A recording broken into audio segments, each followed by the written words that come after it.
Hello everybody, I am Charlie from Dr. Wen, and welcome along to another daily Doctor Who YouTube video. Today is a very exciting day because my almost year-long fan series starts with Count Your Shadows Chapter 1. I hope you enjoy. Part 2 will be coming on Friday, so hope you look forward to that, and feel free to put your opinions on this chapter in the comments. I'd really like to hear your feedback on it, and here we go. Hold on, Ian, we're crashing, the Doctor shouted, fumbling at the controls of the Tardis. We need to find Barbara. 1 minute she's talking to you, next she disappears. It's extremely peculiar. We need to find her. I know, Doctor, Ian asked concernedly. Where will she be? The universe is huge, and she could be anywhere. Don't worry, Ian.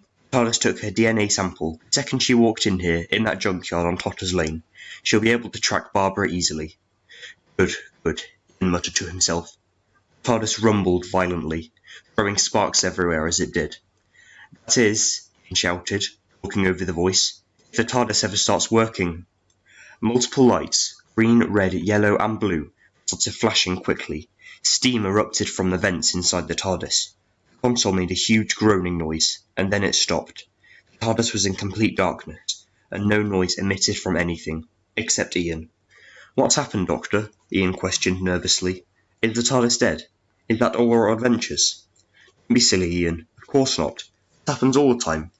We just need to make our way to the backup Artron generators, giving us enough power to make our way to 21st century Cardiff. And why would we go to 21st century Cardiff? Ian queried, confused at the Doctor's choice of location, when we could go to an alien planet, to the past or the distant future.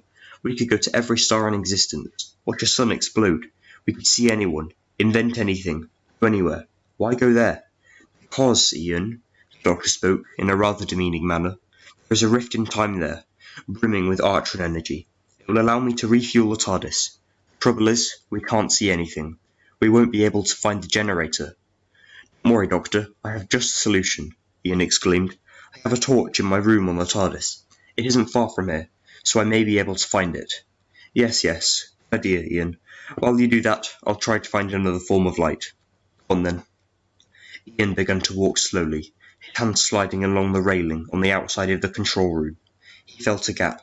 Reaching down, his hand touched the solid metal stairs of the Tardis, and gradually walked down them. He made his way along a narrow corridor, carefully reaching out to make sure he didn't bump into anything. Where is it? He muttered to himself, panicking. He was lost, in the dark, in a corridor in the Tardis. The machine was infinite. Even if he searched for the rest of his life in this endless abyss, he may never find the control room and the Doctor. This was how he left the Tardis. He didn't. Ian sat down on the ground and let the seconds tick by, the cold drafts of the dead Tardis surrounding him. Suddenly, Ian saw a faint light in the distance. Illuminated by it, a rather old-looking man in eccentric clothes and a cane in his right hand. He had thinning grey hair, which was topped with a woolen hat. Looking for this? The Doctor joked, a grin spreading across his face. That hardly ever happened. Doctor, thank goodness you're here, Ian exclaimed, his relieved face dimly lit by the torch the Doctor was holding in his bony left hand. Thank goodness I did indeed, Ian, the Doctor spoke, breathing heavily. I've been looking for you for days. I found your torch within 5 minutes, but it must have been a week since. Ian was confused. He was only sat there for minutes, if not seconds.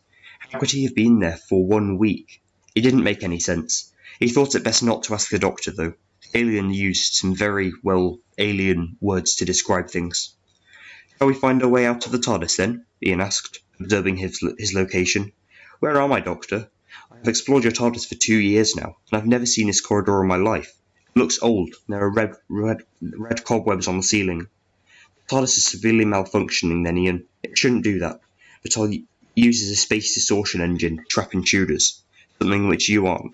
About the cobwebs, I'll fix them later. Once the pair had found themselves back to the console room, the Tardis's main monitor was flashing a brilliant blue. In white letters, it read some complete nonsense, in a runic language that Ian didn't understand. What does it say, Doctor? Ian questioned, puzzled. The Tardis usually translated everything. Why didn't it translate a message that the machine itself was giving them? That's incredibly odd, Ian. Everything here has been since you went missing. But I know the Tardis has landed, and we need to get out before anything else unexplained happens. Barbara may be here, after all. Ian opened the squeaky TARDIS door, looking back at the partially illuminated TARDIS. It didn't look any different, but he could feel the illness within it. The TARDIS wasn't a machine, it was a life force, and it was gravely ill. Next thing Ian knew, he was descending into a blackened void. It wasn't space, it was gravity and oxygen. The force was too strong for him to look up. His chin was plastered to his chest, and he was falling so quickly he couldn't move an inch. Below, he saw the Doctor, also falling. He seemed much calmer, like this was a regular thing. Ian supposed it was. It was just that the Doctor was 300, whereas he was no more than 40. After what felt like hours, Ian saw something in the distance. Strangely enough, it was a wall of electricity, blue crackling lightning. He wasn't leaving because he was trapped in the TARDIS corridors. This was it. He would die being fried by billions of volts. Ian shut his eyes tight, ready to be served by some aliens. Something rather peculiar happened. He was still falling. Ian was a science teacher at Coal Hill School, and he knew that a male adult shouldn't be falling this slowly, even in a slightly reduced gravity environment. Ian opened his eyes slowly, and realised he wasn't falling at all. He was suspended in the air above a vast desert. Sahara Desert. Egypt. Sharp shards of sand grazed across his face, cutting it. He could hear the flow of the turquoise sands of the Nile below. Sand dunes stretched endlessly, not a plant or animal in sight for thousands of miles. Looking around some more, Ian spotted the Doctor, suspended about 10 metres above him. "What's going on, Doctor?" Ian asked, confused as to why he wasn't being served to some aliens. "No, I don't say this often enough, Ian," the Doctor said, "but I do not know. 1 minute we're tumbling into a wall of electricity, the next we're suspended above the Sahara Desert.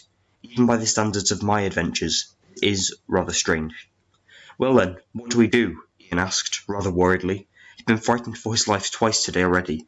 "But let's not make it a third," he told himself sternly. "I'm incredibly sorry, Ian," the Doctor said, his face also slightly nervous. "There may be nothing I can do. Other times, I've saved you and Barbara from peril, defeated the Daleks and the Sensorites. But now, Ian, we're stuck. We're suspended above a vast desert, no technology, no TARDIS, and no Barbara. We may never be able to find Barbara or get the TARDIS back." "That's not like you, Doctor," Ian shouted, trying to be heard above the sandstorm that was approaching. "You never give up." Ian would continue further, but then something strange happened. Sand began to part below them. The billions of grains of sand piled around one circle that was becoming increasingly wide. Eventually, there was a giant hole in the Sahara, right through the earth. Ian knew what would happen next. "Why are we falling again?" Ian shouted, now falling even faster towards the gaping hole. "I don't know, Ian. Look through that hole. Don't focus on why we're going somewhere, where we're going in the first place." Ian squinted. They were still several hundreds of meters above the hole, but he could make out huge columns of ice, mountains and craters, palaces and houses. "Is that an alien planet, Doctor?" "Of course, Ian," the Doctor spoke, rather cheerfully for the situation they were in. "Welcome to the Ood Sphere." Within seconds, Ian fell through the hole in the Sahara.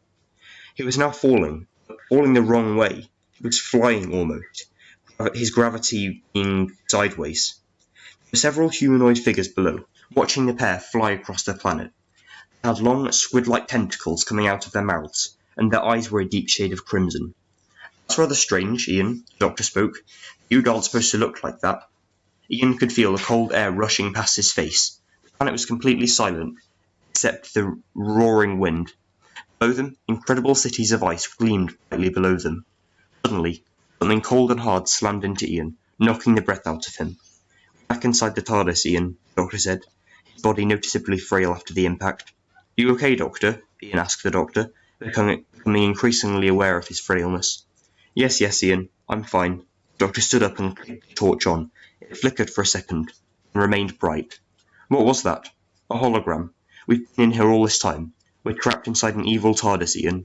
There's something coming for us." So, I hope you enjoyed that, everybody. Like I said, feel free to put any feedback you have on this chapter in the comments. Chapter 2 is coming on Friday, and tomorrow, then I will rank all episodes of The Time Warrior, a episode I reviewed a couple of days ago, actually. So I hope you enjoyed that, and I'll see you later today.